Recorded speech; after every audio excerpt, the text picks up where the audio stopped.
Welcome to the Top 10 Gardener with Master Gardener Ken Lain. Gardening can be challenging, but with Ken's tips, tricks, and top 10 advice, you'll reap huge rewards. Now welcome your garden host, Ken Lain. And welcome to this week's edition of The Mountain Gardener, your host, Ken Lain, talking every week about the landscapes of Northern Arizona. I've been doing this for a lot of decades. Just learned a few things. I think if you teach people how to garden, you just naturally get better yourself. I think if you teach, I've taught garden classes at the college. I've taught each week we teach garden classes here at the garden center every Saturday at 9:30. And so if you just teach more, it's top of mind all the time. Going, oh, I keep a list on my phone, just going, okay, oh, that's good.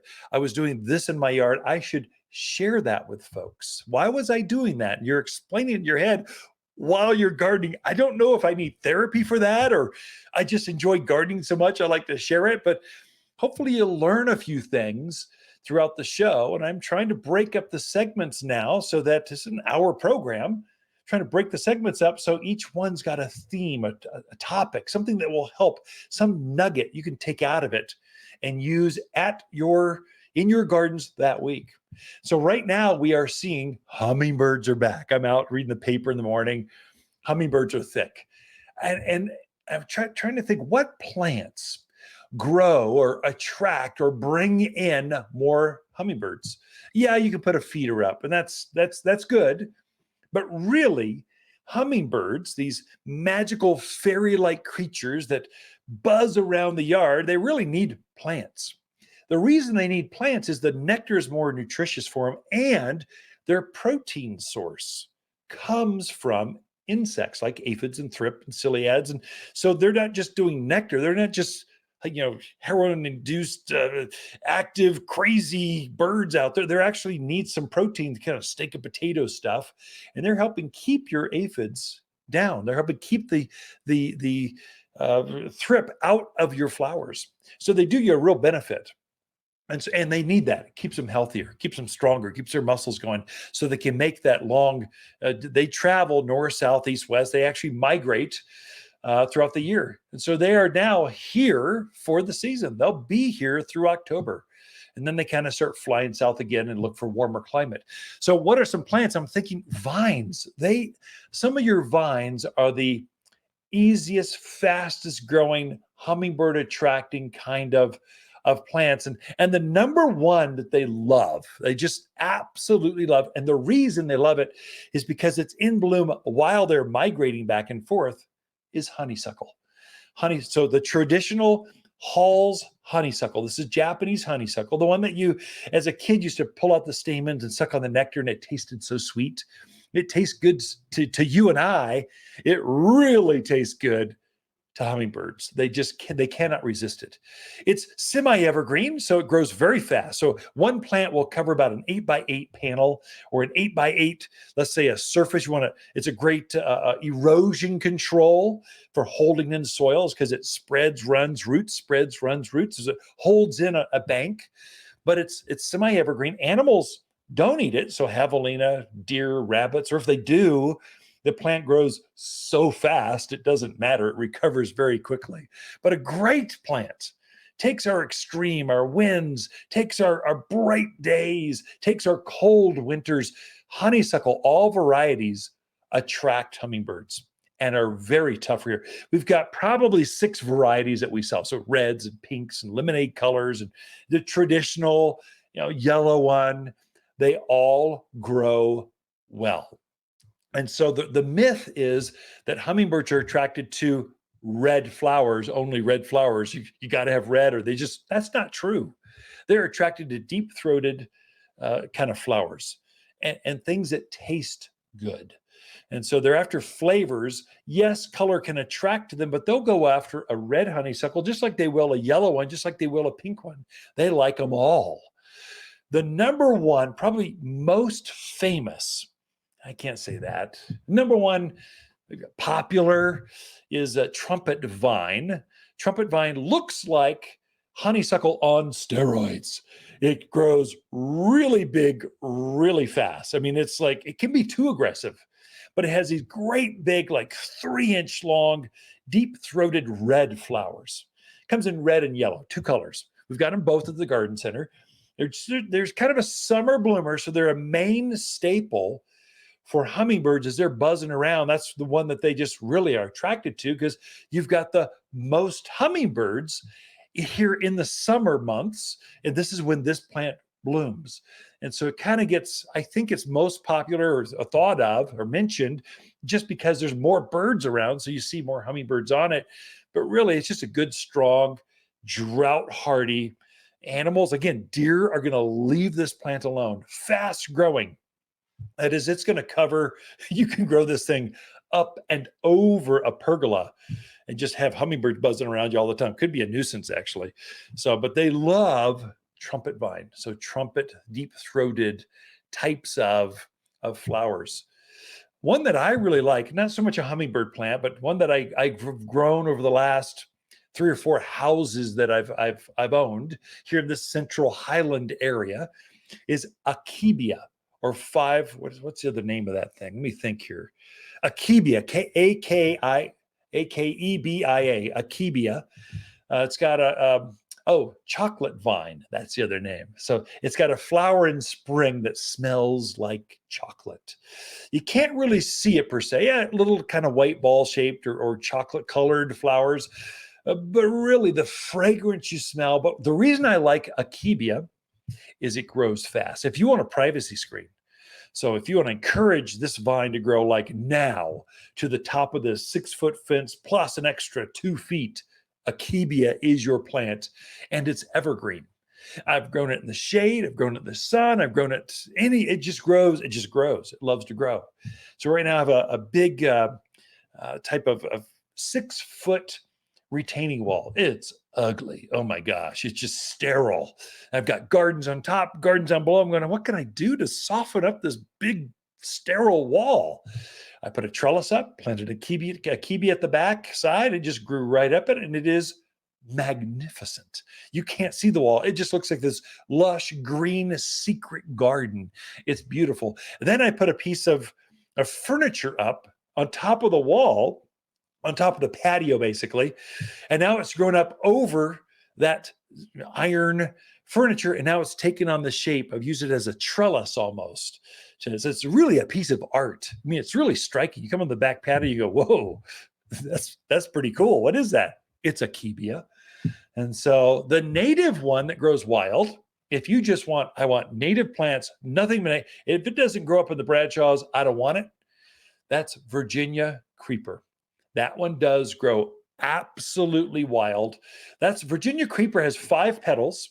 Its cousins called Boston ivy. They're virtually the same from the same species. One's got 3 leaves, one's got 5. Basically, they're both self-clinging types of vines. They're famous, both of those, Boston ivy and Virginia creeper. They're going to adapt and think that they are wild plants. They're going to be very happy here. Animals don't bother them. Javelina, deer, rabbits, pack rats, they leave this thing alone. But it's most famous in the fall of the year for its bright fire engine red color. It's the brightest of all the autumn colors as far as vines go. It's magnificent. And so if you want something you can grow out there and then just let it go by itself, easy care, Virginia creeper is your plant. You'll see some magnificent commercial settings. I was up at, the Prescott Resort. As you go in their main door right there, not the casino down, but up on the hill, Prescott Resort in the hotel, they've got Boston ivy growing up this like 4-story, huge facial front. But again, the wall was too big, too sterile. They put Boston ivy, whoever designed that, magnificent job. They've got some aspens in front of it that are just beautiful. And so here's the insider tip with all vines. If you're going up a fence, or if you need to trim them back in the month of March. You let them just do their thing. Then you're going to trim them back as close as you can to that fence, as close as you can as close as you can. So within 6 inches of that chain link fence. Fertilize it with the all-purpose plant food, and it's going to wake up and just take off with new growth right after that. So the reason I say March is if you do it earlier, you could do it earlier, it's fine, but it'll have this cut back look. Ugh. If you do it right before they flush out in new growth, the end of March and April, it'll look bad for a shorter amount of time and be happy and healthy. So again, we got a lot in store for you. Be right back after this. Waters Garden companion plants for June are moonshine yarrow, silverberry, Hall's honeysuckle, and sunburst locust. Sunburst locust cheerfully shouts, "Hello, spring," with its glowing yellow leaves. As summer heats up, it settles down to a naturally cool green, only to turn gold again in the autumn. This Waters exclusive casts a dappled shade, perfect for reading books or sharing an outdoor meal, and impervious to deer. You'll find the coolest trees here at Waters Garden Center, 1815 Iron Springs Road in Prescott. You're listening to Garden Master Ken Lain, owner of Waters Garden Center in Prescott. Join his daily podcast for timely garden advice seasonally right for the gardens. Ken can be found throughout the week at Waters Garden Center in Prescott or through his website at top10gardener.com. You're listening to Garden Master Ken Lain and the Top 10 Gardener podcast. Welcome to the Top 10 Garden Show.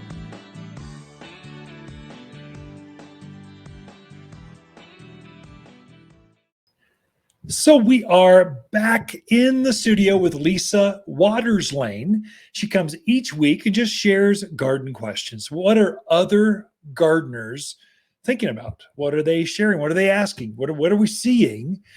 And that could be via email, via Facebook, via Instagram. I mean, it's coming from, or right here, actually in the garden center, people asking questions. We see, I don't know, how many baggies did you look at this week? No. I mean, people bring in Ziploc baggies full of bugs, death, which we appreciate. I'm glad you sealed it so we don't spread it to all the other plants here. I get really nervous when I just see a twig coming in. It's covered in scale, covered in mildew, covered in. We don't want that. So no, baggies are greatly appreciated. Yep. And actually bringing in a sample is hugely useful. Because sometimes when people describe things, those words, we all get mixed up in words meanings. And so to have a sample in front of your face and we can look at it under a little microscope, it's very helpful. Is the microscope working now? Did you get that figured out? Oh, good. I know you mentioned it, and then I forgot I got another one at home. So it kind of has a mind of its own sometimes, but I've been talking sweetly to it, and it's been working lately. So pretty cool. Yep. So microscope, we got a microscope that just plugs right into the back of a huge screen TV. Slickest invention ever. Not a microscope. Like you can watch us look at it together on the big screen TV. It's really cool. Yes. So anyway. Easy to see spider mite with. And which is, I've been seeing a lot of spider mite out there. 'Tis the season. So if you, especially some plants spider mites love junipers. Yeah. They love the little Alberta spruce. When there's certain things that they really love. Ivy is another one. So I kind of walked the neighborhoods and I walked by this one house and I went, oh my gosh. You knock on the door and go, hey, you've got spider mite. Like, get out of here. I don't got spiders. And the thing is, it's starting to really kill off part of their juniper. So it's something, go out in your yard and peruse a little bit. So spider mites are that real fine webbing. Kind of looks like it has specks in it, or sometimes it can look dusty. But it is definitely something you want to get on top of right away. Had them on Use, YEW, a couple of years ago, and I took my phone out just with a black screen, tapped the foliage over the black screen without the power on. And if you see dust crawling around the screen, you've got spider mites. And it's not just one. You'll see like the screen is covered with dust crawling around. And they've got a scarifying mouth part. So they kind of scrape the tissue off by the bazillions till the plant starts to lose its tissue and it can no longer create photosynthesis. And so it can no longer take in nutrients from the sun and the plant dies. It succumbs. You can literally kill this thing you can hardly see can literally kill the plant. So be aware of it. That's our public service announcement. Danger, Will Robinson, danger. But we do have other questions. Our first question is from Kurt in Prescott. He's got a new neighbor that now he's looking from his kitchen window into their bathroom window. And he wants to block that. He's up on a ridge line where the wind blows and blows and blows. So he needs something tough that can get fairly tall, 6 to 8 feet, and take that wind and the abuse. So is that Kurt with a C or Kurt with a K? Sorry, didn't mean to choke you up there. Sorry, allergies still going on. Okay, so Kurt, yes, you need to be careful. These are ridge lines. You need plants that can take the wind. And I'm sure what you didn't say was you've got great views and no soil. So it seems like those ridge lines, all the soil kind of settles and runs. So you got rocks or soils in between the boulders. We almost make little pockets for plants to go into. There are certain plants are going to love that. Some are going to hate that. What to look at. So a window's typically, I don't know, 6 to 8 feet up off the ground. So it sounds like Kurt's wanting something 6 to 8 feet, maybe taller, and it's a neighbor, so it's a side yard. So I'm doing some assumptions. Kurt, take a picture, bring it in. We can do so much more with that. But anyway, we look at so many things. We could probably help you with that. Look at number one seller, red-tipped Photinia. There's one called Red Rocket. Was that the name? Red Dynamite. Dynamo. Red Dynamo. Red tip Photinia. It gets up about head high, a little bit taller, thick as can be. We shear it or hedge it quite often, and it's quite handsome. Another one, if it's a side yard and you've got a fence, you just need something to crawl up it, you could look at vines. So we use that often on side yards. So honeysuckle, Virginia creeper. There's so many. What's the one with the red flower? Trumpet vine. There's a bunch of them. They'll grow up to the top of the wall and about 2 feet above. So you can kind of picture how far that's going to go up there. And vines are very strong, especially the native ones, at taking our wind and our sun. I would say the one that I like the most, just my personal, I like silverberry or Ellie Agnes. It's a native plant. It's an evergreen, gets up well above head high, width-wise, but it's as tall as red tip Photinia, but way stronger. It doesn't get the disease. Animals don't eat on it. It's stronger. And once it gets up to size, you don't have to water it again, ever. No care. So Ellie Agnes or silverberry is the native one. A companion to that would be cotoneaster or cotton Easter is how it's kind of spelled. But there's one called red clusterberry. Yeah, red clusterberry cotoneaster. Very fast grower. It might be too big for a side yard. That's one, take a picture. It helps us a lot to get you the right. When we look at a picture, we're looking at what else is growing there. So companion plants. We're looking at shadowing because now it's north, south, east, west. And then we might ask you what neighborhood you live in because we know the soils. What kind of soil Southview has as opposed to, Quailwood. We'll just kind of know all that.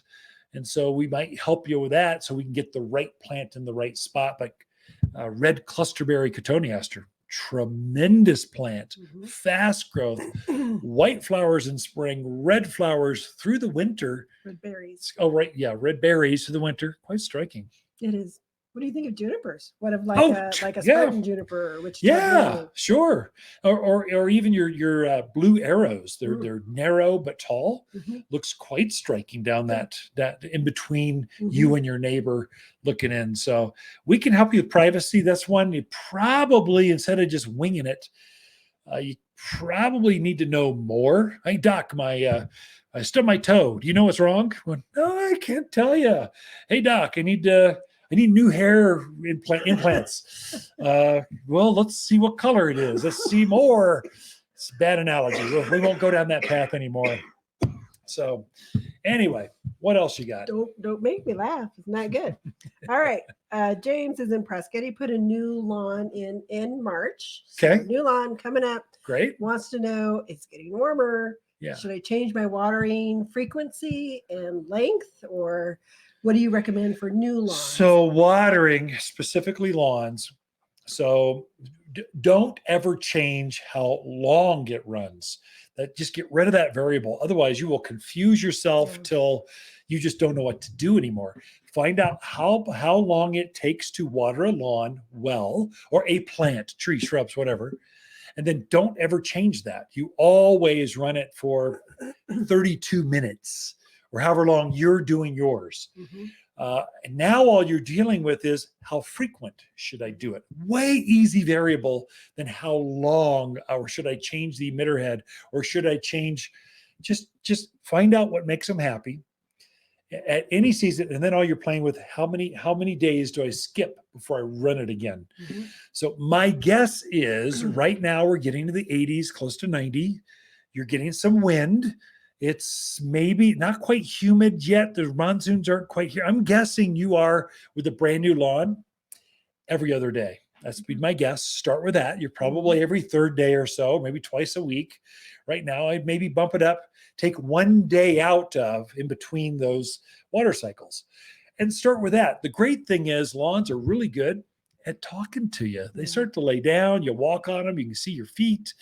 Just when you see that, oh, let me just water a little bit, not longer, more frequently. So that's it for this segment. Ken and Lisa Lain, the Mountain Gardeners. Be right back after this. Plants are a lot like puppies. They need care, water, and food. You wouldn't forget to feed your puppies, so don't forget to feed your plants. Water's 744 all-purpose plant food is a gourmet meal for your plants. The only food for Arizona plants with the nutrients they need for big blooms, a hefty harvest, and tremendous trees, all naturally. It's time to feed your plants with 744 all-purpose plant food from Waters Garden Center in Prescott.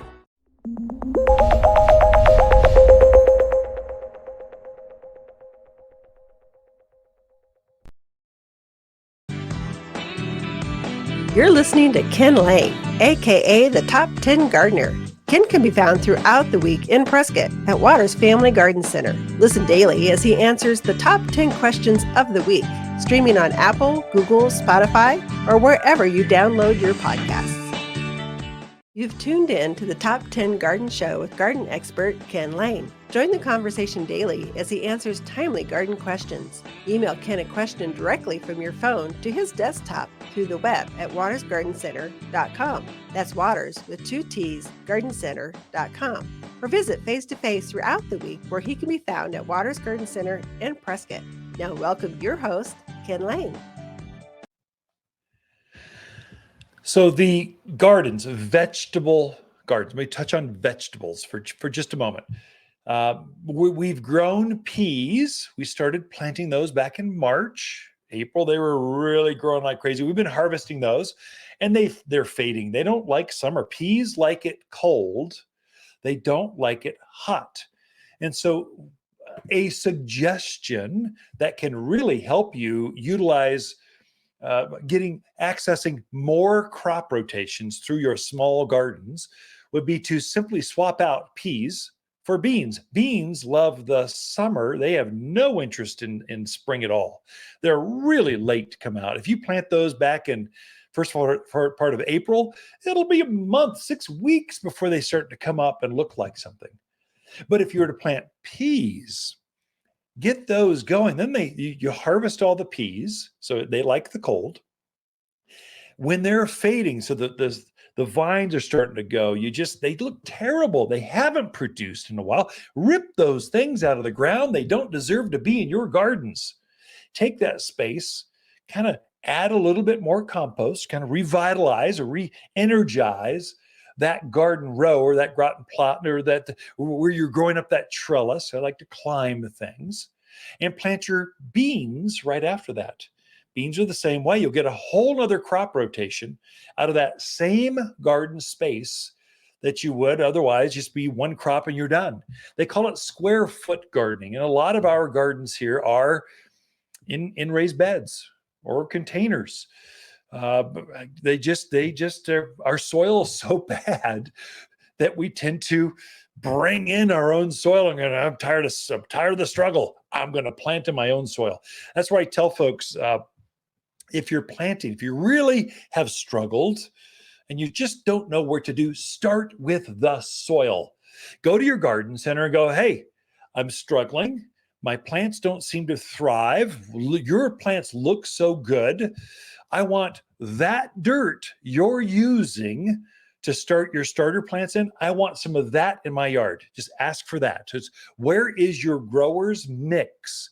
And most garden centers, the bigger ones at least, they're growing, they're selling their soil, a better grade soil that they've made for their plants. If you can take a plant and give it more of what it's known in its entire life. So it started by seedling. So we call it Waters potting soil. It's the recipe, the science, where you're tweaking, try to make sure, because we have every interest in getting every single seed to germinate. We want every one of those things to be successful. We have a vested interest in making sure if we throw away things, that just adds to the dump fees or stuff. We want every single one to germinate, thrive, and look full, come in full tray of ready to go cucumbers or tomatoes or peppers or flowers. If you go, hey, what do you grow those in? And put the top layer of your raised bed with Waters potting soil. You take our plant from us and start in that, you're going to have great success. Much more than getting some generic mix. You're not quite sure what it is, but it doesn't quite look good. You put that plant. So a plant loves more of what it knows. Plants don't like to root from one type of soil to a different one. They struggle with that. And they for sure don't like to go from a rich, thick, luscious, I say apple tree, this beautiful, rich, we've grown it in this soil, and then you chuck it into your crummy, caliche-ridden landscape soil. It's not going to like that. It's going to struggle. It's going to have transplant shock. So the closer you can get to what it's grown in, the better off you are. That, and if you know your garden center is got great looking plants, and you can get some of and they're starting seeds or cuttings in that type of soil. If you can get some of that and start your own seedlings or your own cuttings in that same soil, you know they've been working that soil for decades. We tweak it very much. We test it between all the other models going, okay, let's see which one's growing the best. We'll actually put them side by side in the greenhouse and see which one grows the best. That's the one we want. Cost does not matter. What matters for us as growers is, what's the shrink loss? What's the most success? We don't want death. We don't want a dead cell. We want every single perfect plant coming in at the same time. That's what we're looking for. That's worth almost anything. And so we're trying to create soils that will give us that consistency, because we're making money off just selling tomatoes or petunias here at the garden center with perfect plants. If they're oddball stuff, well, that's what the farmer's market is for. I just took some dirt out of the soil, I started some seed, and here, they don't all look consistent. Some look sicklier or better than others. I'll take the nice one. Here we want every single one to be perfect. So if you can get some of that soil and put it in that top, don't even mix it into your raised beds. Just add a top layer so your seedlings or your starts or your seeds start in that mixture, and you'll find that your success rate goes up off the charts. It's a game changer. But I guess I started out with pull the peas out, put the beans in. It's time. You might add a little bit more potting soil in that area just so the seedlings take off right away. But yeah, we're in that planting season. That's how you up your game and get more produce out of a smaller space in your gardens. Be right back. Waters Garden companion plants for June are golden locust, moonshine yarrow, Hall's honeysuckle, and gilt edge silverberry. Gilded Edge Silverberry grows head high with bright gold and blue leaves that screens out the most obnoxious neighbors while standing up to blistering heat and wind. The super sweet flowers are utterly animal proof. Even javelina and deer don't like the taste of this local shrub. You'll find the best evergreen natives at Waters Garden Center, 1815 Iron Springs Road in Prescott.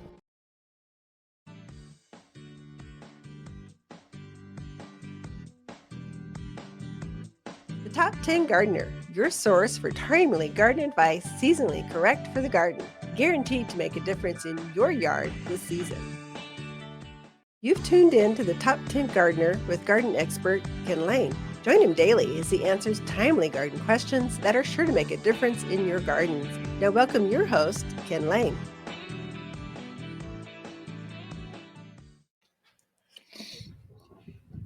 And back in the studio is Lisa Lain. She comes each week just to inspire us, to share some garden insight that, well, we just want a woman's perspective sometimes, because otherwise all the garden shows are put together by men. It's just kind of like, oh, here we go. This is like bib overalls, and except for TikTok. Well, Martha, okay, there we go. But she's more recipes and decorations with the garden segment. Did you see her swimsuit cover? Oh, yeah, I did. Yeah. I didn't. How could I miss that? I don't know. You're talking to every man out there's tuned in. It's Sports Illustrated swimsuit edition. We've all been watching that since the 70s. Martha was a surprise. She's what, in her 80s? Yep. They did a good job. Hey, good for her. Yep. Yes, I wouldn't do it. And I'm in my 50s. Well, I think you're a hottie out on the lake no matter what. You still catch my eye after 35 years. Uh-huh. Never mind. I don't even know. That's my John Wayne said this. Anyway. Why'd you go to John Wayne? Gardening. So gardening. What kind of gardening information? Gardening. So we're in summer now. Yes, we're we are. At that summer, Solstice is here. Yes. So there are shrubs that do better in the summer heat. Oh, yeah. That perfectly happy out there blooming in the sun in the summer. So I thought we'd talk about some of those. Yeah, it's kind of good that we're covering that, because people have been calling in worried about their summer plants. The spring was so cool so long. Mm-hmm. The summer lovers, they do not like spring. They like the summer. They want to be out when the lizards and the snakes and when the condors are flying overhead. They want to be, they're summer lovers, not spring lovers. That is very true. Yeah, so there's a lot of shrubs that can give you that color through the summer. The one that always comes to mind for me is Potentia. Oh, sure. Yeah. I just think it's such a good, tough shrub. Probably 3x3? Knee high. Yep, absolutely. Little yellow blooms. There are some that have pink blossoms on them, some that tend a little more orange. But it's a good, consistent, very drought hardy, animal resistant. It's very consistent out in the landscape. We put it in commercial landscapings quite often because you can run it over with a semi truck and it'll still keep blooming. It just it's that tough. And so we companion plant that with like catmint, spireas, salvia gregii, Russian sage. There's a whole bunch of these plants like to grow together and take a blow dryer to them. They like the heat. So that's one. And animals, you're right there with javelina, deer. They don't bother. It looks delicious, but they don't bother that one. Yeah. So I'd say that's a really good one out for those hot spots that are difficult to put things in. What, a yellow flower about the size of a quarter, something like that? Perfect. Yeah. So another one that I think does fabulous is the Rose of Sharon. Yeah. A type of hibiscus. So those, it's not the great big bloom like you see on the tropicals, but you get a lot of blooms on a plant. They come in pinks and whites and purples and reds and double flower, single flower, variegated flower. Yeah, so very versatile, very nice to put out there in the yard. That's tall though, man. It gets big. Up. That's lilac size. We're getting like traditional lilac. That gets easily head high plus 2-3 feet unless you keep it trimmed. And literally, you and I have had some Rose of Sharons or hibiscus that have had so many flowers, we had to stake it back up because it just was so laden with flowers, you couldn't see the foliage. It's an amazing plant. It is. So that's another good one that I really like. What about just roses? Yeah. Rose of Sharon. Well, summer bloom. They look great in the spring and the fall. They'll have their everbloomers have flowers on them year round. Yeah. I think the shrub roses do better in the heat and in blooming. I think they're more of a continual bloomer than, say, the hybrid tea or the grandifloras. So definitely those are. And Monrovia has some really nice kind of new ones in their perfume line, nice. They call them. Shrub rose, but perfumed or fragrant. Very fragrant, too. I was very impressed on the smell on them. And it takes a lot for me to smell things nowadays, but I could smell those. So very, very fragrant. Butterfly bush. Classic. Yeah. Yeah. And that's another one that can get big. Certain Black Knight, Pink Delight, those are the ones that get 6, 8 feet tall. Definitely get huge. But they've come out with different series of them. So the Buzz series, I think it's about 4 to 5. Like Miss Violet, Miss Ruby, really striking colors like magenta pink and dark purple. So there's some really good colors in that line that are more well behaved. Yeah. I just planted a red butterfly bush just off the patio. It's little. It's just a little guy. Mm-hmm. And maybe it's not even knee high yet. It's growing fast. And I was cleaning up some mimosa trees, the dead branches, and I dropped some on it. And it just smacked it. I think it'll recover. I gave it some root and grow. It was. So it'll come back. It's one of those accidents. Just happens. This is why you should prune in the winter. February. I hear you. I just didn't. So I had some dead branches that were bothering me. I was taking them out. And then it took out our brand new butterfly. You know what? We own a garden center. If it doesn't make it, I'll bring home another one. I was looking so happy. And so they also have another series called the Pugster series. Those get about 2 by 2. The thing I like about those is the blossom is the same size as a regular butterfly bush, but the plant definitely is more of a miniature. Yeah. So those come in white and pinks and lavenders. Great in containers. I mean, just raised beds right off the patio where you just can't have this ginormous thing. Right.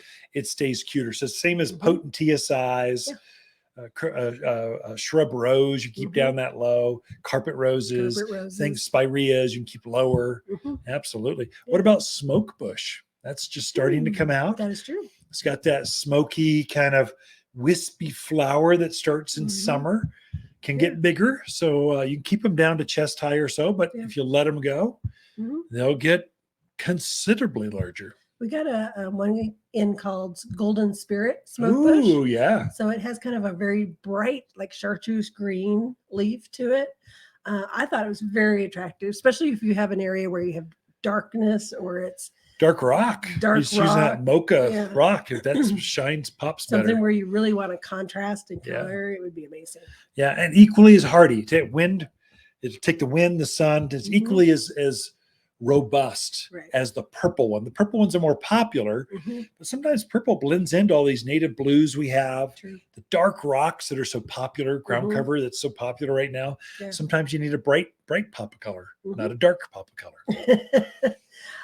Crepe myrtles. Oh, sure. Classic. That's another one that people don't realize we can grow crepe myrtle. Crepes grow great here.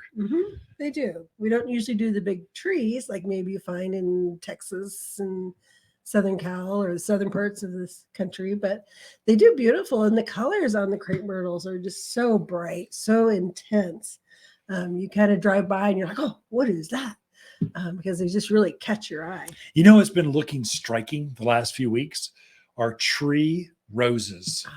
So they have this they're trained to be a miniature tree, and then they get, I don't know, 4 foot around or so, and they are just covered with flowers right now. They're quite striking. And I think we don't think of roses. We think of them as high maintenance, like poodles or something out in the yard and need a haircut every 2 weeks. They aren't. They can be super easy, especially in a drier, brighter climate like we are. We don't get the mildew.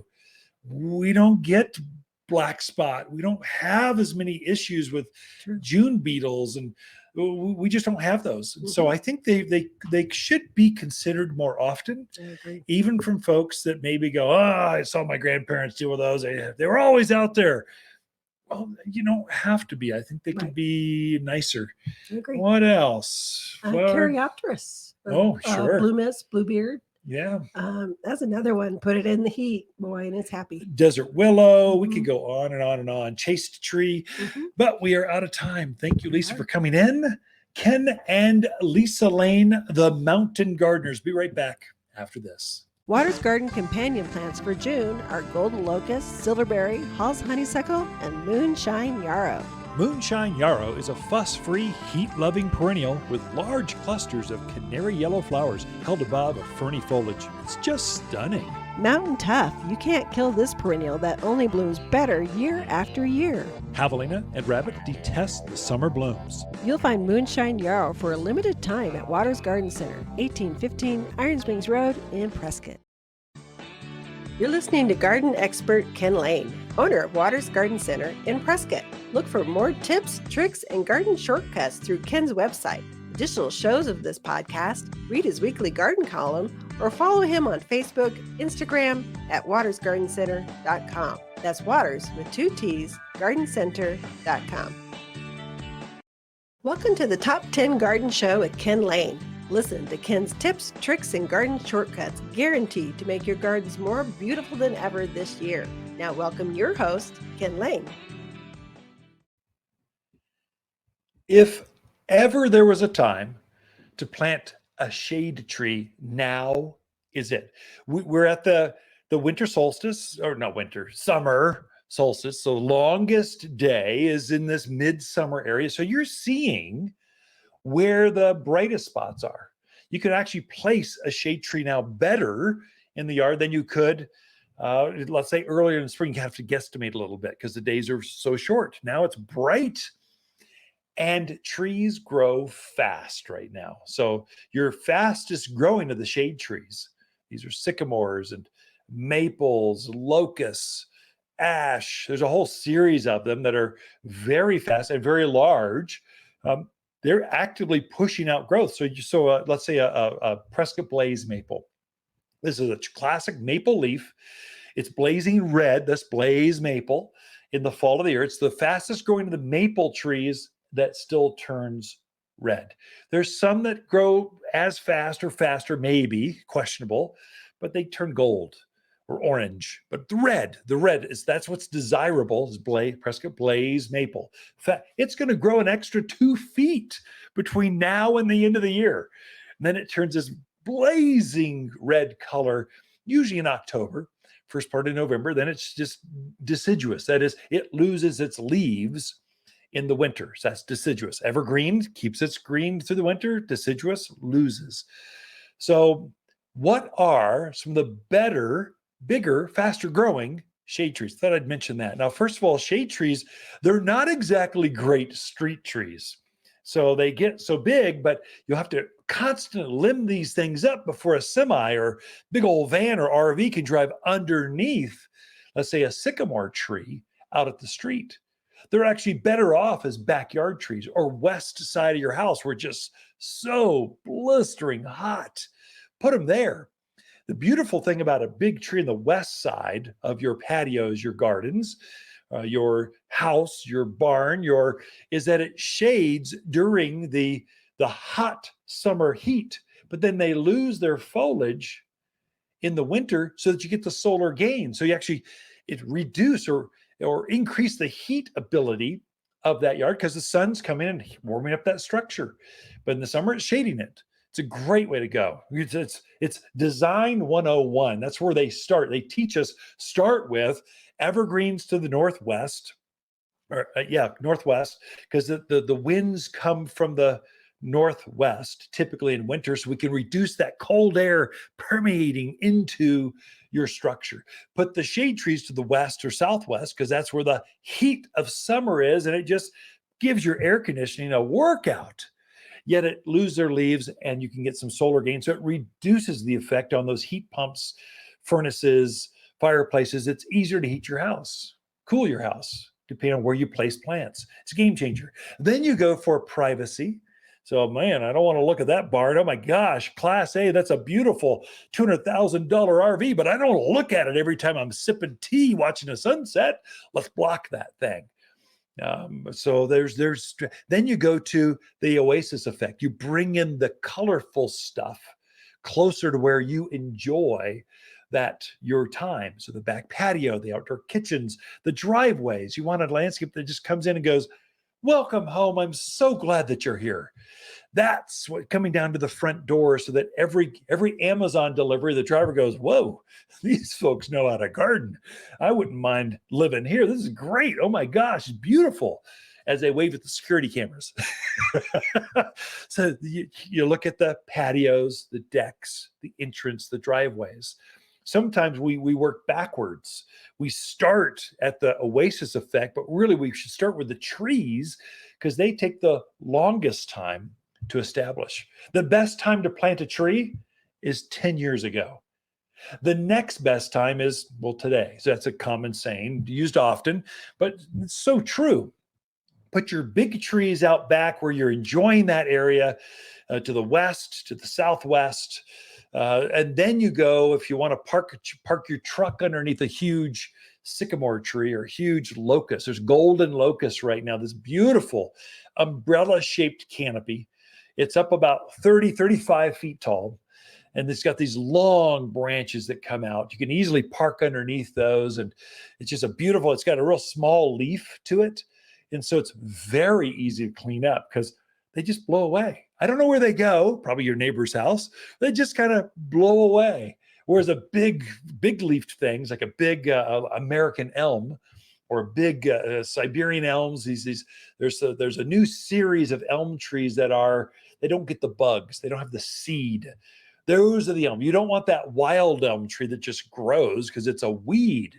It gets disease, slime flux, every bug you could think of. It seeds everywhere. It's a high maintenance plant. Not so with the new varieties because they bred the hardiness back into that tree and they bred out the seed production. So we're only using the males, not the females. So they're not going to seed for you. A better choice. So, but still that same deep taproot that you see from the wild elms that grow out there. If you have a real narrow spot, so we have a lot of very narrow yards anymore, side yards, backyards are even narrow anymore. Aspens and birch are really good choices. They get tall, but they don't get wide. And so, but they're still deciduous. That is, you can plant that on that west facing. So our west side of my office and the master bath are on the west side. It roasts. It is so hot. So I plant aspen trees up along the wall because not underneath the eaves, I'm just outside the eave, but it's not so big that it encroaches on my neighbors. I want shade without irritating my neighbors. And so I'm trying to be a good neighbor. That's a good way to do that. So you can use that on that. Let's say you've got a pergola trying to shade that back patio, but you still need something tall that shades even the pergola to really make it where it's comfortable. Even in the hottest day of June, you can still go outside and enjoy that. An aspen does a great job. That's that white bark. And as the bark matures, it gets whiter and whiter and whiter. It turns paper white. Beautiful. They call it Populus tremuloides. That's poplar with the trembling leaf. Trembling, that's the Latin of it. Trembling leaf poplar. That's an aspen tree. They also make a variety of Swiss poplar or aspen. It doesn't tremble. Has kind of a straight, it actually looks more like a birch than it does an aspen. If you live in the mountains of Arizona, you've got aspen clusters all over here. In the heart of Prescott, you have Aspen Creek. You can walk right there. There's clusters everywhere. Plant the native one. It's going to do better for you. And it's so pretty as a breeze rustles through that foliage.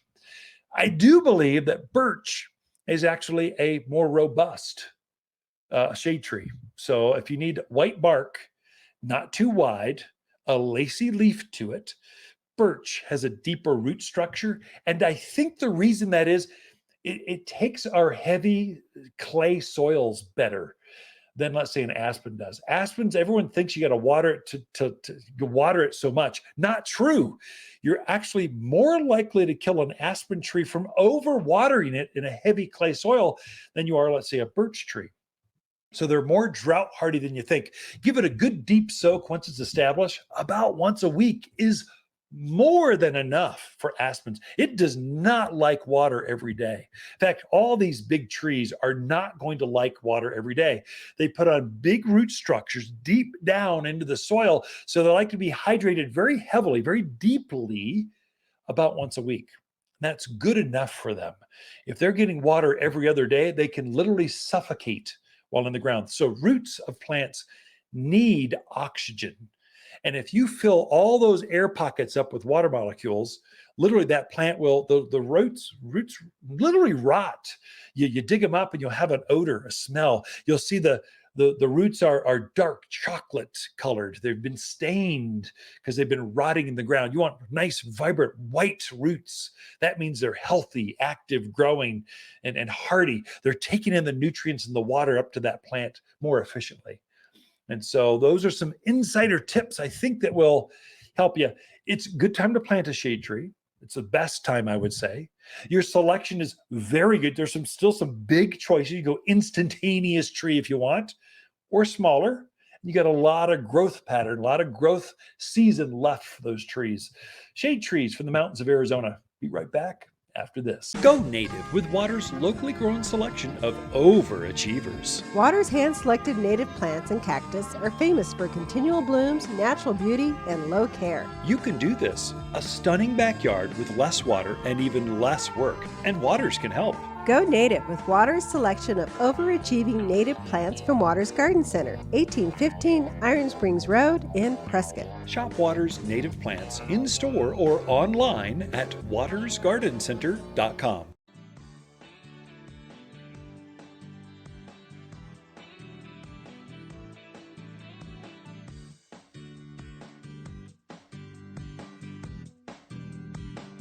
You're listening to garden expert Ken Lain. He can be found throughout the week at Water's Garden Center in Prescott. Thanks for tuning in to the Top 10 Garden Show.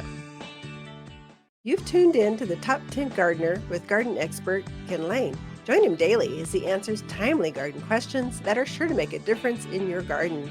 Now welcome your host, Ken Lain. So there are some serious bugs starting to happen out in the gardens, and it's the summer, so everything is growing very fast right now. Your plants are growing fast.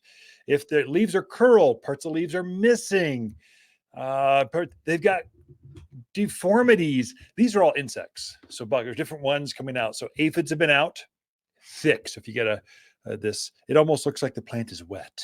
Only one thing does that: aphids. Thrip have been out since March, and the leaves are curling on you, and you don't know why. You're thinking it's a wind, something's happened. There's a tiny bug called a no-see-um or thrip inside that leaf, eating the leaf from the inside out. Your flowers didn't bloom; they just turned black and weathered up. You're blaming the wind. No, that's a bug. That's inside the flower bud, eating the flower from the inside out.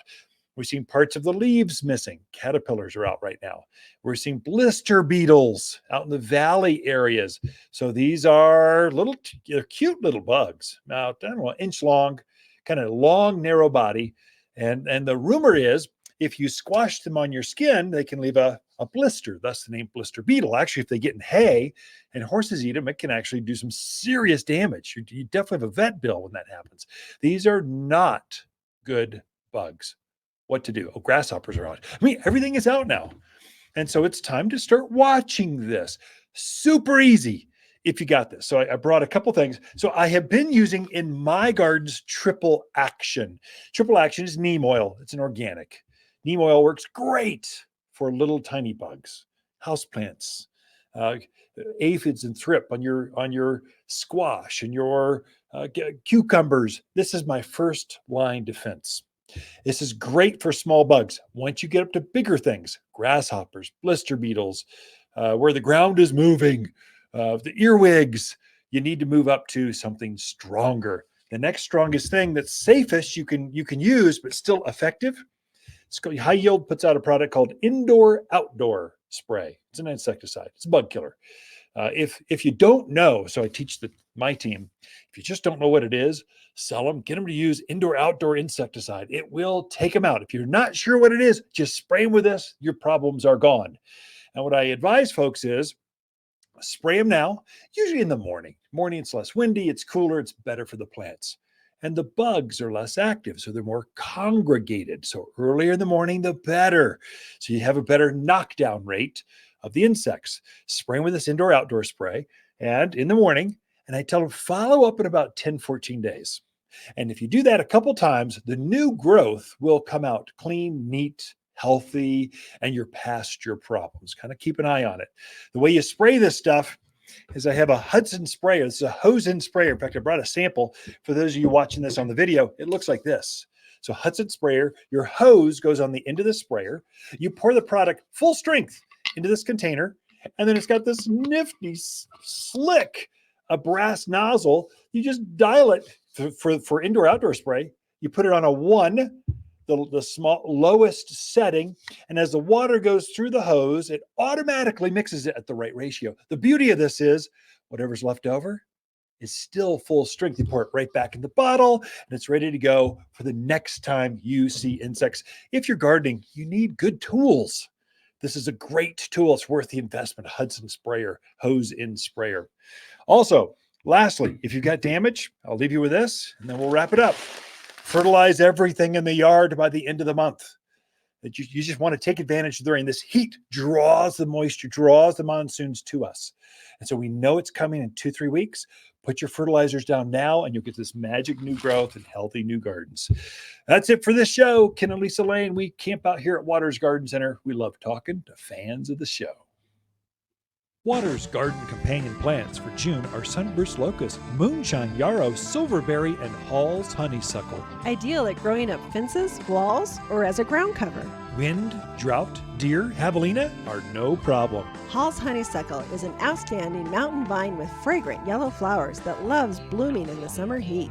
An excellent solution for a fast-growing screen, even in the poorest of soil. You'll only find the hardiest vines at Waters Garden Center, 1815 Iron Springs Road in Prescott. If you want a more fruitful garden, increased success in landscape that just feels better, then tune in daily to the Top 10 Garden Podcast.